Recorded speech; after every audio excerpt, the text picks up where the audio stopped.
ఇవాళ రామగుండం పారిశ్రామిక ప్రాంతం కూడా ఒక అలజడికి లోనైంది. గౌరవ ఎమ్మెల్యే గారు మీరు చేస్తున్న పనులనేటి ప్రజలు మెచ్చే విధంగా ఉండాలి తప్ప ఇలా భయభ్రాంతులకు గురి చేసే విధంగా ఉండకూడదు.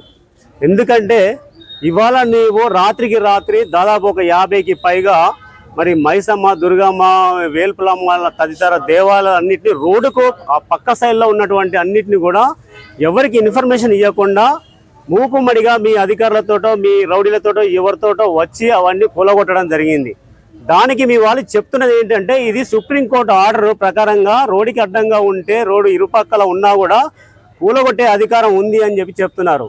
అయ్యా నేను చెప్తున్నాను, మీరు ఎమ్మెల్యేగా అయిన ఈ 2 సంవత్సరాలలో ఏనాడు మీరు చట్టాలను గౌరవించారు? ఏనాడు న్యాయస్థానాలను మీరు పరిగణలోకి తీసుకున్నారు? ఇవాళ ఓల్డ్ శాఖ టాకీస్ని రాత్రికి ఏ విధంగా ఏ చట్టం చెప్తే నువ్వు కూలగొట్టినావు, ఏ డిస్మెంటల్ ఆర్డర్ తీసుకొచ్చి కూలగొట్టినావు? అలాగే ఇక్కడ చౌరస్తాలో కానీ దాదాపు ఒక 1000-2000 ఇండ్లను నేలమట్టం చేశావు. 2000 ఇండ్ల కోసము నువ్వు ఏ డిస్మెంటల్ ఆర్డర్ తీసుకొచ్చి ఏ తీర్మానం ప్రకారం నువ్వు కూలగొట్టడం జరిగింది? దానికి వివరణ ఇవ్వండి. ఫస్ట్ నీకు చట్టాల పట్ల గౌరవం లేదు, న్యాయస్థానాల పట్ల గౌరవం లేదు, నీ ఇష్టం వచ్చినట్టుగా ప్రవర్తిస్తున్నావు. నీ ప్రవర్తన నియమాల ప్రకారంగా మీరు ఎమ్మెల్యేకు అనర్హులుగా రేపు ఈ ఏరియా మిమ్మల్ని చేయబోతుంది, మీ మీద తగిన చర్యలు తీసుకోబోతుంది. ఒక ఎమ్మెల్యేగా ఉండవలసినటువంటి లక్షణాలు మీ దగ్గర ఏవి కూడా లేవు. ఇవాళ అసెంబ్లీలో ఒక స్పీకర్ దగ్గర మీ యొక్క ఎమ్మెల్యేగా మీ ప్రవర్తన నియమాల మీద ఫిర్యాదు చేసే రోజు రేపు రాబోతుంది. అది జాగ్రత్తగా మీరు ఇష్టం వచ్చినట్టు ప్రవర్తిస్తే ప్రజలు చూస్తూ ఊరుకోరు. నువ్వు అభివృద్ధి పేరుతో ఏది పడితే అది చేస్తే అది అభివృద్ధి కాదు. ప్రతి దానికి కూడా నియమాలు నిబంధనలు ఉంటాయి. మీరు గెలిచింది కూడా, మీరు ఎన్నికల్లో పాల్గొనేది కూడా ఈ చట్టాల ప్రకారమే మీరు పాల్గొన్నారు, చట్టాల ప్రకారమే మీరు గెలిచారు ప్రజాస్వామ్యంలో. అదే ప్రజాస్వామ్య బద్ధంగా మీరు నడుచుకోవాల్సి వస్తే తప్ప ఏదైతే మెజారిటీ ప్రజలు ఉంటారో వాళ్ళ అభిష్టానం మేరకే నువ్వు నడవాలే తప్ప నీ ఇష్టం వచ్చినట్టుగా నువ్వు ఏది పడితే చేస్తా అంటే నీకు అధికారం ఇచ్చింది దానికోసం కాదు. నీవు ఇష్టం వచ్చినట్టు ప్రవర్తిస్తే మాత్రం చెల్లదని చెప్పి సందర్భంగా చెప్పడం జరుగుతూ ఉంది. ముందుగా మీరు న్యాయస్థానాలను, చట్టాలను గౌరవించడం నేర్చుకోండి. మీరు పోలీసులను దగ్గర పెట్టుకొని, పోలీసులను అడ్డు పెట్టుకొని ఇక్కడ ప్రజలను భయభ్రాంతులకు గురి చేసి నీ ఇష్టం వచ్చినట్టు రాజ్యం వెళ్తా అంటే కుదరదు.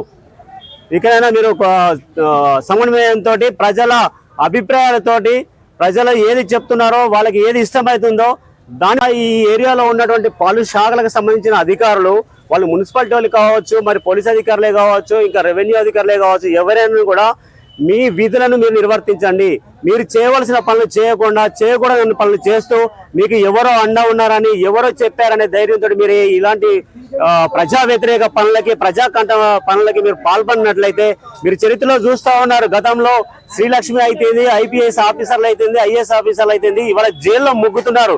అంటే ప్రజలు ఒక కాంప్లైంట్ చేయడానికి పనికొస్తారు, 2 రోజులు వీధుల్లో అరవడానికి, ఆందోళన చేయడానికి పనికొస్తారు తప్ప మా మీద ఏ విధమైన చర్యలకు మరి ముందుకెళ్లరనేటువంటి మీ ధైర్యం ఉందేమో. కానీ ఇక్కడ అట్లాంటిది కాదు. ఈ చైతన్యానికి గడ్డ, ఇది గోదావరికి అనే అడ్డ. ఇక్కడ ఎవరు తప్పు చేసినా వారి మీద చట్ట ప్రకారమైనటువంటి చర్యలు తప్పకుండా చర్యలు తీసుకుంటాము. మీకు అందరికీ తగిన శాస్తి రేపు జరగబోతుందని చెప్పి ఈ సందర్భంగా నేను తెలియజేస్తున్నాను.